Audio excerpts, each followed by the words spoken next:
So this year is the year after Shemitah, and our Arabat Aminim, the Etrogim, may well be from the 7th year, Shemitah, and maybe have Kedushat Shvi'it and have the holiness of the 7th year, produce which is produced in Eretz Israel during the Shemitah year.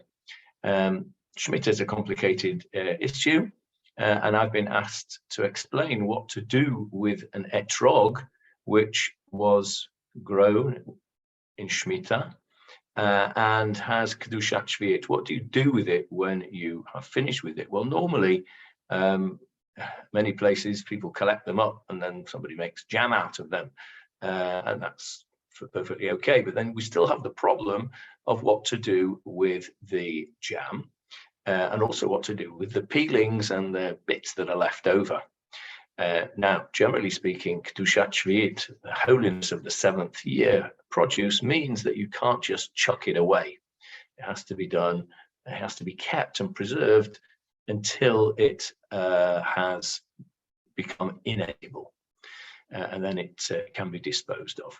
So if you are not going to do anything with your etrog in terms of making something out of it like jam or whatever, then you have to keep your etrog until it is completely inedible. In other words, it's completely dried out.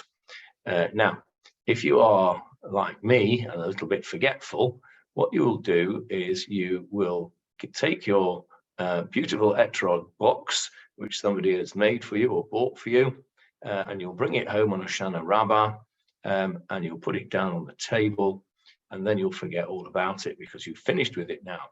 And then when you come the following year to put your new etrog in your lovely etrog box, you'll open it up and there you will see your last year's dried out etrog.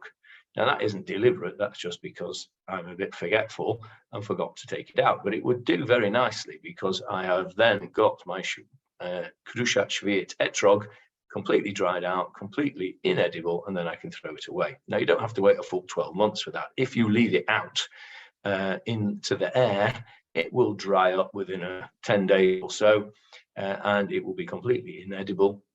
And then you'll be able to dispose of it. So that's what to do with a full etrog. If you are going to use the etrog as it were, as fruit, and make it into, let's say, jam, which often people do, then you have two issues to think about. First of all, the peelings.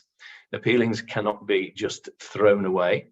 They have to also be left until they have become completely inedible and are able to be thrown away, and there is usually many people keep a special receptacle to put the leavings of Kedushat Shvi'it and the leavings of the etrog. Once you've peeled it and taken it off the pith and what have you, that can go in the special Kedushat Shvi'it box, and when it has started to rot, then it can be wrapped up in that special bag and thrown away. The jam itself, you have to be careful with that because that will also have Kedushat Shvi'it, and therefore it can't just be chucked away. So let's say somebody gives you a little pot of etrog jam as a gift, and you put it on your toast and you decide you don't like it, you don't like the taste of it. You can't just chuck it away because it has Kedushat Shvi'it. You would have to leave it, perhaps with the lid off until it's gone moldy and no longer edible, and then you'll be able to dispose of it.